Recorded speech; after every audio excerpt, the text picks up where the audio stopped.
안녕하세요. 이상로의 텐텐베거입니다. 기관과 외국인의 매도세부터 급등한 환율, 또 국내외의 불안한 정세까지 참 쉬운 게 없는 시장입니다. 리스크 관리 어떻게 해야 할까요? 원은 이상로 파트너와 이야기해 보겠습니다. 어서 오세요. 네, 반갑습니다. 네, 반갑습니다.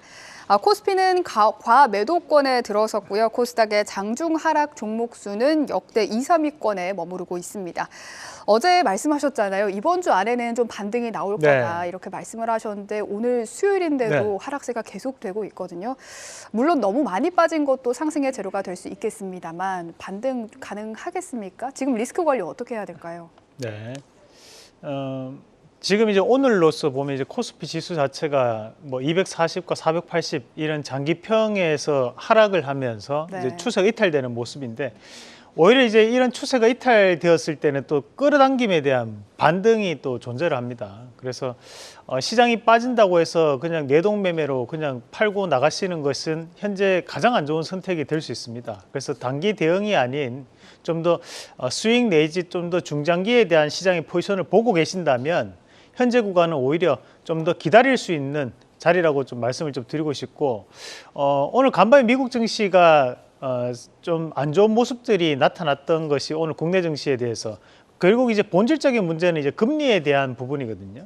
그러니까 미국의 이제 10년물 국채 금리가 일부 조금은 완화되는 모습들이 좀 나타난다면 시장이 또다시 한 번 더 단박에 상승할 수 있는 그런 과정들이 연출될 수 있기 때문에 현재는 추세가 이탈된 자리에서는 팔지 마시고 앞서서 우리 권미정 앵커가 얘기했던 것처럼 과매도 구간에서는 사실 중장기적 포지션에서는 보유하고 가는 관점이거든요. 그런 부분 좀 기억을 하시면서 저는 그래도 이번 주 안에는 반등이 나오니까 그런 반등을 좀 더 기다려보자는 말씀까지 드리고 싶습니다. 네, 반등을 간절히 바라보겠습니다. 이렇게 하락장이지만 수익률을 방어할 수 있는 종목들 오늘 살펴보시죠. 오늘 체크 포인트들은 모두 지정학적 불안에서 나온 섹터입니다. 먼저 홍해 이슈부터 확인을 좀 해볼 텐데요. 영국의 석유 공룡이죠. 이 셀이 홍해 항로의 운항을 전면 중단했다고 밝혔습니다. 지난달에는 영국의 에너지 기업 BP가 이 운항을 중단한다고 했고 또 카타르 에너지도 홍해 항로를 중단했는데요. 이렇게 점차 흔들리는 국제 해운 시장에서 오늘도 강세인 해운 물류 관련주입니다. 지금 들어가기 좀 늦은 걸까요? 우리가 이제 해운 관련 이런 부분은 이제 결국 그 대외 불확실성에서 이제 나타나는 부분들입니다. 그 말은 결국 우리가 이제 이 홍해, 호르무즈 해협 관련된 부분을 공부를 지난주부터 이제 꾸준하게 하고 있는데 주가로 본다면 이제 지난주부터 그런 꾸준하게 이제 상승을 해 왔다라는 얘기가 되기 때문에 우리가 이제 신규적인 부분에서 이런 과열이 되어 있는 양상들에서는 이런 종목군들을 쫓아가는 것은 조금 버거운 단계라고 좀 말씀을 좀 드리고 싶습니다. 그래서 오히려 이런 부분이 앞으로도 이어질 가능성이 대단히 높습니다. 하지만 우리가 이제 가격적인 측면에서 본다면 한번 좀 더 쉬어갈 수 있는 타이밍은 반드시 온다라고 좀 생각을 하시면서 오늘 같은 경우에 급등을 지금 보이면서 또 장중에 변동폭이 대단히 크게 나타나거든요. 이 말인즉슨 고가 권역에서는 또 차익 매물이 그만큼 나오고 있는 과정들이니까 우리가 오늘 자리에서는 다시 한번 들어가기 조금 힘든 자리고 다시 한번 더 눌리는 자리를 좀 공략을 하는 부분이 좀 필요하다는 말씀을 드리겠고 사실 이제 호르무즈 해협 그리고 홍해에 대한 이슈는 단기간에 끝날 수 있는 이슈가 아닙니다. 그 부분을 좀 더 기억을 하시면서 우리가 좀 봐야 될 것 같은데 우선 오늘 이제 대한해운을 한번 같이 보도록 하겠습니다. 우리가 이제 흥하해운과 이제 대한해운, 그 흥하해운은 이제 테마성에 대한 부분에서 이제 대장주 역할을 하는 거고 좀 더 안정적인 기업을 찾는다면 대한해운이라는 말씀을 드렸었는데 오늘 시장에서도 좀 강세를 보이는 모습들이 나타나고 있습니다. 지금 현재 해운 관련된 기업들이 대부분 다 차트를 만들어 나가는 상태들이기 때문에 오늘 같은 경우에는 이제 일부 차익 매물이 나올 수 있는 자리고 다시 한번 눌리는 구간을 좀 공략을 해볼 수 있는 말씀을 좀 드리겠고 우리가 또 물류 관련된 기업도 한번 같이 보셔야 된다 말씀을 드렸습니다. 동방 한번 같이 보도록 하겠습니다. 동방이라든지 또는 이제 KCTC 같은 기업들이 시간이 좀 더 지나면 이제 알리익스프레스 관련주로 또 엮일 수 있는 기업들이거든요. 그래서 이런 기업들이 추가적으로 지금 현재 장기평에 대해서 좀 더 붙는 양상들이 좀 나타난다면 그때 다시 한번 더 재도전해 보시는 전략으로 말씀을 드리면서 오늘 이제 이런 홍해나 호르무즈 해협 관련된 이슈가 내일 정도에는 일부 좀 더 완화될 수 있기 때문에 그런 완화되는 타이밍을 좀 더 노려보자는 말씀까지 함께 드리겠습니다. 네, 해운과 물류 관련주 눌림목 매매가 조금 더 적당해 보인다는 조언해 주셨습니다. 두 번째 체크 포인트입니다. 해상 운임비 상승 우려의 사료 관련주도 강세였습니다. 아프리카 돼지열병도 어제 좀 발병을 했다는 뉴스가 나오기도 했는데요. 지금 오후 들어서는 상승폭이 조금 줄어들었습니다. 전략은 어떻게 세우면 좋을까요? 우리가 이제 그 어떤 언론사를 탓할 부분은 아니지만 요 전날 보면 이제 어떤 언론사에 나왔던 내용 중에 하나가 이제 해상 운임에 대한 부분 자체는 증시에 큰 영향을 미치지 않는다라는 뉴스가 있었거든요. 네. 그걸 보면서 참 이걸 분석이 좀 잘못됐다는 생각을 좀 했었는데 우리가 일단은 글로벌적인 부분에서 봤을 때 해상 운임으로 이루어지는 것이 약 90% 정도입니다. 대신에 이제 반도체 분야만 본다면 해상 운임보다는 이제 항공 운임이 훨씬 더 높습니다. 그만큼 이제 반도체 첨단 산업이기 때문에 다만 우리가 여기서 기억을 해야 되는 것은 우리나라는 대부분의 원자재를 수입하는 입장이다 보니까 이런 해상 운임에 대한 가격이 대단히 중요한 역할을 할 수밖에 없다라고 봐야 되는 부분이고 거기에서 이제 오늘 같은 경우에도 이제 사료 관련주가 오늘 강세를 좀 보이고 있는 양상들입니다. 이 사료 같은 경우에는 대두와 우리가 이제 옥수수를 혼합했던 물질을 우리가 사료로 만들어내게 되는데 결국 이제 대두라든지 또는 옥수수 관련된 부분 자체에서도 이런 불확실성이 좀 커지면서 증시에 대한 큰 영향을 주고 있는 부분을 좀 봐야 될 것 같습니다. 그래서 오늘 이제 한일 사료 같이 한번 보도록 하겠습니다. 한일 사료도 이제 바닥에서 좀 더 돌아서 올라가는 양상들인데 우리가 사실 이제 지금 현재 대두라든지 옥수수 가격이 상승하고 있는 것은 아닙니다. 다만 지금부터 이제 해상 운임에 대한 가격이 높아지니까 결국 사료 관련된 사료 가격도 올라가지 않을까라는 그런 기대감과 시장에서에 대한 낙폭과대에 대한 부분의 순환매에 대한 차원에서 움직임이 나오고 있다라고 좀 봐야 될 것 같은데요. 그러면서 지금 현재 뭐 팜스토리 같은 경우에 다시 한번 반등을 좀 붙이고 있는 양상들인데 이런 사료 관련주들이 대체적으로 위치적인 부분이 상당히 저가 권역에 위치해 있던 부분들이 많습니다.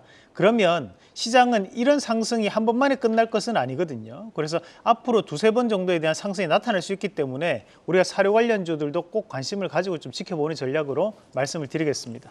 네, 마지막 체크 포인트 들어가 보죠. 방산주 오늘 강세입니다. 시총이 작은 빅텍부터 강하게 오르고 있는데요. 어떻게 시총이 큰 종목으로도 이런 상승세가 옮겨갈까요?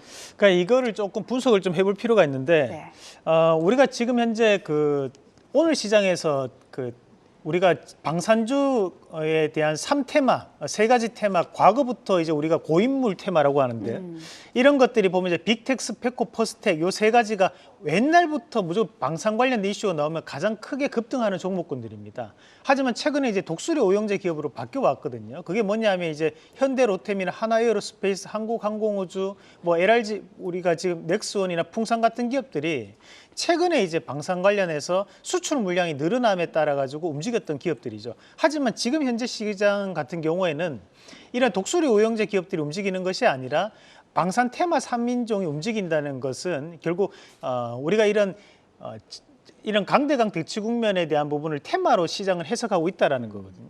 그러면 이것이 수출로 넘어가는 것은 지금 현재 상당히 제한적인 부분으로 감안했을 때 현재는 이런 테마에 대한 부분으로 해석할 필요가 있다라는 말씀도 함께 드리겠고 그래서 지금 이제 뭐 우리가 강대강 대치 국면에 대한 긴장이 고조가 되더라도 지금 현재 이제 방산주들은 여전히 좀 테마에 대한 부분을 좀 봐야 되지 않겠나라는 말씀을 드리면서 이쪽은 이제 트레이딩 전략으로 우리가 좀 바라볼 필요가 있을 것 같습니다. 네. 방산 관련주에 대해서 전략까지 들어봤습니다.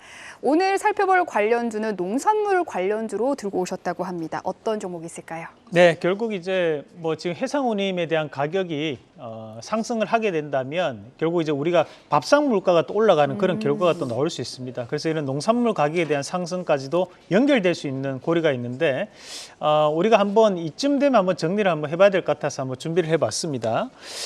오늘 이제 사료 관련주가 많이 움직입니다. 앞서 말씀드렸다시피 사료는 우리가 대두와 옥수수에 대한 혼합 물질을 사료로 만들어냅니다. 그럼 그에 따른 부분 자체에서 한일 사료라든지 뭐 고려산업, 뭐 지금 뭐 사주 동아원 기업들이 우리가 이제 사료 관련주로 분류가 되는 기업들이고, 자, 그 밑에 보면 이제 비료 관련주가 또 있습니다. 비료 같은 경우에도 우리가 수입을 많이 하고 있고 최근에 이제 러시아라든지 이런 부분에 대해서 이런 관계 자체가 조금은 지금 대한민국과에 대한 관계가 조금 완화되고 있는 그런 양상들이기 때문에 이런 비료 관련주도 다시 한 번 더 꼭 눈여겨봐야 되는 시점이라는 말씀도 함께 드리겠고요. 다음 그림을 한번 같이 보시면 우리가 이제 최근에 보면 브라질이 상당한 가뭄으로 인해 가지고 커피에 대한 생산이 크게 줄었다는 얘기들이 많습니다.